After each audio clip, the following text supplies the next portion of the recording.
Bonsoir à tous et bienvenue dans l'invité de la rédaction de Média TV. Après Grossesse de la honte, études sur les filles mères et leurs enfants au Maroc publié en 2013 et Mariage et concubinage dans les pays arabes en 2018, entre autres, le médecin, sociologue et anthropologue Chakib Gessous nous revient avec un nouveau livre-essai, Le mariage précoce de l'Antiquité à nos jours, anthropologie marocaine et enjeux universels, aux éditions L'Esprit du Temps en France et aux éditions La Croisée des Chemins au Maroc. Un travail de recherche laborieux qui nous plonge plusieurs siècles dans le passé depuis l'Antiquité pour nous livrer une analyse et un diagnostic de ce phénomène souvent fléau qui touche les sociétés du monde entier à des degrés divers et qui sévit toujours chez nous plus d'une décennie après l'entrée en application du nouveau, désormais ancien Code de la famille qui fixe en principe l'âge minimum du mariage à 18 ans, sauf dérogation.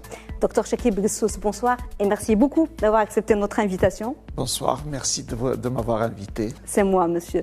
Alors, pourquoi d'abord avez-vous fait le choix d'aborder le sujet du mariage précoce avec cette approche universelle, puisque vous remontez très loin dans le temps de Babylone, la Grèce antique et la Grèce et Rome, plutôt qu'une approche factuelle et plus locale?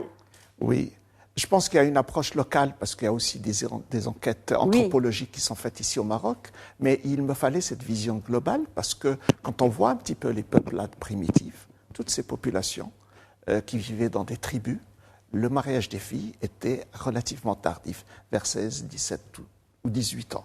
Contrairement à ce qu'on pense. Contrairement à ce qu'on pense. Dans les peuplades primitives, absolument, parce que les filles, comme les garçons, passent par un certain nombre de situations et donc elles n'arrivent à l'âge du mariage qu'à ces âges-là. Oui.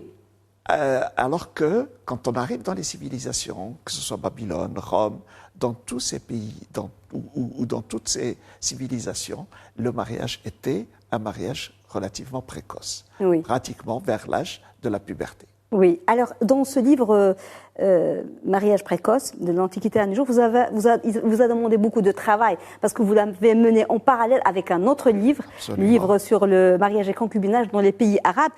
Pourquoi autant d'engagement pour ce livre et pourquoi il vous a fallu tout ce temps, en fait? 6 ans ou un peu plus? 6 ans pour les deux, oui. 6 ans pour les deux parce qu'il fallait comprendre, il fallait s'informer, il fallait avoir des données à la fois statistiques, des données à la fois législatives, des données sur l'évolution dans un certain nombre de pays. Tout cela a pris du temps, a pris des déplacements parallèlement. Oui, beaucoup de terrain aussi.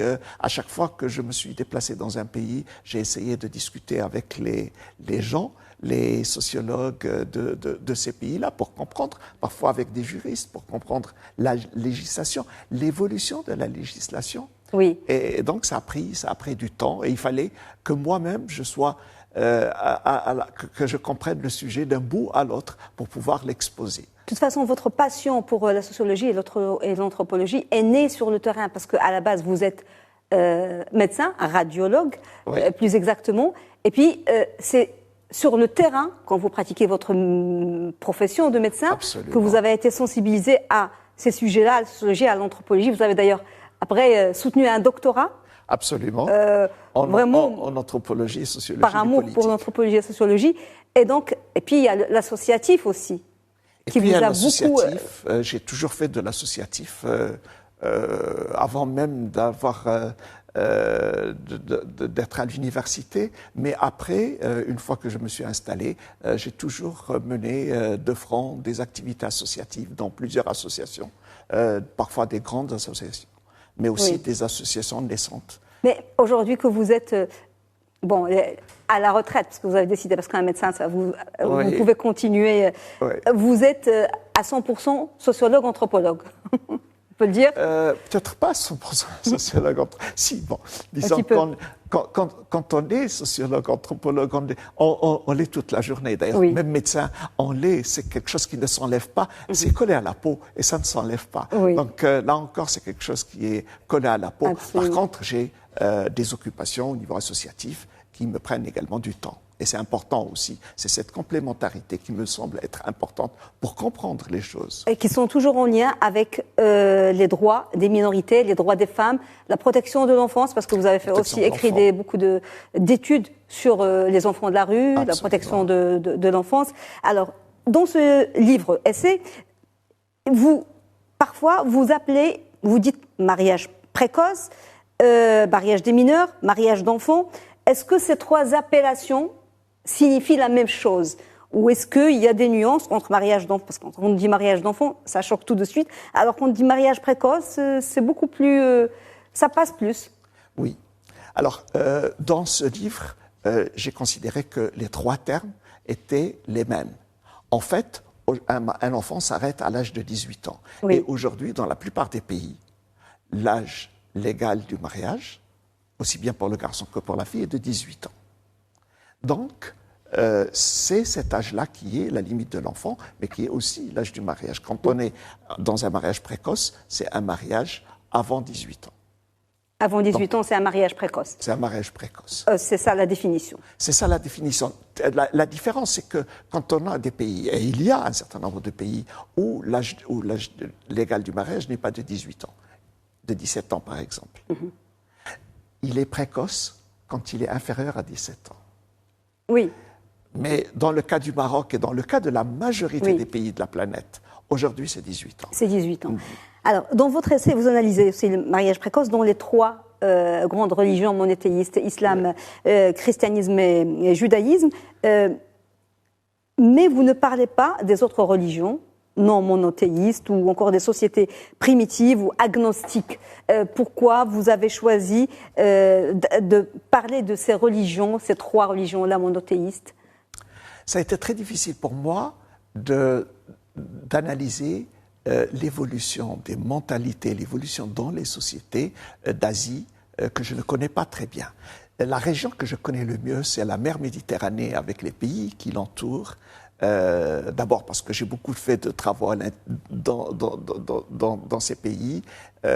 Et puis, les trois religions monothéistes, je les maîtrise. Oui. Je sais, donc je comprends comment l'évolution a été faite. Oui. Et donc, je ne voulais pas me hasarder sur quelque chose que je ne connaissais pas. Alors, dans votre livre, il y a des choses très intéressantes tout au long du livre. Et puis, on découvre que ce soit dans les trois religions, dans la majorité des sociétés, que ce soit le mariage des femmes ou leur sexualité, elle est dictée et guidée par des impératifs et des considérations économiques, principalement. Absolument, absolument, mais c'était arrivé avant les religions monothéistes, lorsque les populations se sont sédentarisées.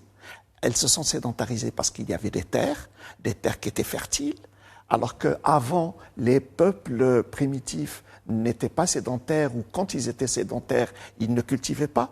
Ils avaient essentiellement, ils vivaient de cueillette ou de chasse. Oui, la chasse. Et lorsqu'ils se sont sédentarisés, c'est lorsqu'ils ont trouvé des terres fertiles, et c'est à partir de là qu'il y a eu l'écriture, à partir de là, il y a eu une certaine vie urbaine que je mets entre des cités. Babylone en est un exemple. À partir de là, les gens voulaient être sûrs de transmettre leur lopin de terre, très fertile, à des enfants dont ils étaient sûrs d'être les pères. Et donc, pour être certain, il fallait absolument contrôler la sexualité des femmes. Mais en contrôlant la sexualité des femmes, pour être sûr que la jeune fille n'ait pas de relation à l'extérieur, il fallait la marier le plus tôt possible. Un autre élément important, c'est qu'une fois que nous avons commencé à avoir des terres à travailler, il fallait de la main-d'œuvre. Et la main-d'œuvre, la plus proche, c'est celle de ces enfants mâles. Et donc, il fallait que les filles se marient le plus tôt possible, parce que l'espérance de vie à cette époque-là était très courte, de 35 ans environ. C'est-à-dire qu'entre... Ajouter à cela la mortalité infantile. Ajouter à cela la mortalité infantile qui était très élevée. Donc il fallait la marier le plus tôt possible pour qu'elle puisse réussir à garder 2 ou 3 enfants. Et parmi les 2, il fallait espérer avoir plus de garçons que de filles. Oui. Alors on croit à tort que le mariage précoce est un phénomène qui concerne les pays en voie de développement ou bien les pays pauvres. Alors que vous donnez des exemples de pays comme les États-Unis, ou c'est un phénomène qui existe, où il y a des États où les fils peuvent se marier à 15 ans, 16 ans 15 ans. 15 ans. Oui, 14 ans. Donc ce n'est pas un phénomène propre, c'est pas que la précarité ou que une religion plutôt que l'autre. Non, ce n'est pas en rapport avec la religion, c'est en rapport avec la société. La société américaine a évolué, si bien qu'aujourd'hui, nous n'avons pas beaucoup de mariages de fillettes de moins de 18 ans. Par contre, la législation est restée ancienne dans un certain nombre d'États. La législation continue à permettre à des fillettes de 14 ou de 15 ans de se marier. L'exemple, c'est celui de l'État de New York, qui vient tout juste, il y a 3 ou 4 années, à relever l'âge du mariage à 18 ans. Mais dans d'autres Bien États, des années après le Maroc. Bien des années après le Maroc. Mais dans d'autres États, il est encore permis. Mais ce n'est pas parce qu'il est permis que c'est un véritable phénomène. Et il y a un certain nombre de filles qui se marient, mais la très grande majorité, l'écrasante majorité, attendent 18 ans, parfois même. Et de toutes les façons, aux États-Unis, comme en Europe, le mariage est en train l'âge du mariage est en train de devenir très tardif. Oui, l'âge du mariage, il y a d'autres formes d'union qui prennent le pas sur le mariage aussi. Absolument. Alors, au Maroc, aujourd'hui, la majorité des filles se marient relativement tard parce qu'il y a les études, parce qu'elles sont indépendantes, parce qu'elles travaillent, mais en même temps, il y a aussi ce mariage précoce qui demeure et qui parfois revient en force. On l'a vu à un certain moment, après l'ancienne nouvelle Moudawana, avec les dérogations, quand c'est à la discrétion du juge, on a vu pas une explosion, mais une hausse en tout cas, des mariages précoces. Il y a eu une hausse. Quel est l'état aujourd'hui Les 5 ou 6 premières années après l'adoption du Code de la famille, il y a eu cette évolution. La proportion est passée de 7%, si mes souvenirs sont bons, à 11%. Je pense que c'était le plafond, 11 et quelques pourcents, du mariage des mineurs par rapport au total des mariages de l'année. Et puis, c'est resté en plateau, aux alentours de 10%. Et puis, les dernières années, nous avons eu 2 courbes qui sont en train de se croiser et donc il faut s'attendre pour comprendre le phénomène. Nous avons une diminution du total des mariages qui était aux alentours de 300 000 et qui sont à 190 000, si mes souvenirs sont bons, la dernière année. Et par contre, même le taux de mariage, même le nombre de mariages des mineurs a beaucoup baissé. Et la proportion du mariage des mineurs par rapport au total des mariages a également baissé. Nous ne sommes plus qu'à 6%. Qu'à 6%. Voilà. Alors, les catégories concernées par les mariages précoces, c'est toujours le monde rural. Et puis, quelles sont les on va dire, les causes? Parce que parfois, souvent c'est un fléau, souvent c'est un problème, et c'est les filles qui payent les pots cassés. Oui. C'est vrai que c'est essentiellement dans le monde rural. Et il y a très probablement plus de mariages qui ne sont pas, qui ne passent pas par le juge. Et qui se font de façon coutumière, c'est-à-dire une fatha. Et ça touche, c'est vrai, ça touche les filles du monde rural. Quelles sont les causes? C'est ça la question. Oui, quelles sont les causes, justement? Alors, ce qui s'est passé en Syrie nous a ouvert les yeux sur un certain nombre de causes et nous nous sommes rendus compte que la pauvreté est un élément qui encourage les familles à marier leurs filles le plus précocement possible. Mais la coutume est présente. Il y a un certain nombre de pays où la coutume, c'est celle de marier le plus tôt possible. Donc après la coutume, vient la pauvreté, mais vient également les périodes de crise. Et donc, les réfugiés de Syrie ont commencé à marier leurs filles beaucoup plus précocement que l'âge où ils les mariaient quand ils étaient en Syrie. Oui. Et donc, à chaque fois, d'ailleurs, les différentes situations le montrent. À chaque fois, par exemple, qu'il y a des temps difficiles, les parents marient plus précocement la fille. Ils se disent, au moins, elle a un mari qui va s'occuper d'elle, qui va la protéger, qui va lui donner à manger. Quand il y a comme nous avons aujourd'hui en Afrique subsaharienne, où nous avons des villages entiers qui perdent leur production agricole de mil. À cause des changements de température. Donc c'est principalement économique beaucoup plus qu'un phénomène social ou culturel. Ce sont des considérations économiques. Parce que vous avez tout à l'heure, on discutait, vous avez cité un exemple, ça c'est l'extrême, parce qu'avant l'islam, et même dans d'autres sociétés, Ouais. il y a des familles qui avaient tendance à enterrer leurs filles vivantes. C'était parce qu'elles n'avaient pas assez de moyens en période Absolument, de d'ailleurs. grande sécheresse, ou de toute façon il y avait tout le temps la sécheresse, mais en période de disette. D'ailleurs, l'aya, le verset coranique, il le dit bien, ne tuez pas vos filles par peur de la pauvreté. Par peur de la pauvreté. Et c'est Dieu qui pourvoit aux fillettes, mais également à vous-même. Parfois, entre les enterrer vivantes, un bébé, elle est mariée à 13 ans, on n'est pas très, c'est pas, oui, parfois on enterre une fille, on dit l'enterrer vivante quand on la marie à 13-14 ans, c'est un peu l'enterrer. Oui, c'est un petit peu l'enterrer. C'est un petit peu l'enterrer parce que les conséquences sont importantes. Les conséquences du mariage précoce, la société n'est pas consciente de toutes les conséquences néfastes sur la vie d'une fillette. Conséquences sur sa santé, parce qu'immédiatement elle va être enceinte. Et la grossesse, le corps, nous le savons aujourd'hui, nous savons que le corps n'est pas suffisamment apte à avoir une grossesse et pas suffisamment apte pour faire un accouchement normal. Le bassin est encore rétréci. Oui. Et donc, la fillette a des conséquences néfastes, mais également le bébé. Et de toutes les façons, l'OMS, les statistiques de l'OMS montrent que la première cause de décès des fillettes de 15 à 19 ans, c'est la grossesse et éventuellement les avortements spontanés qu'elles peuvent avoir à cause de la grossesse. Oui, de manière traditionnelle ou... Absolument. Alors, la situation aujourd'hui dans le monde, parce que votre livre parle pas que du Maroc, il est beaucoup question du Maroc, mais quelle est aujourd'hui la tendance mondiale en ce qui concerne les mariages précoces? Est-ce qu'il y a... Je pense que la majorité des pays ont pris conscience qu'il y avait un fléau et que ce fléau, il fallait l'arrêter. Mais un certain nombre de pays africains, je pense au Niger, je pense à la Centrafrique, où plus de la moitié des fillettes continuent à se marier avant 18 ans.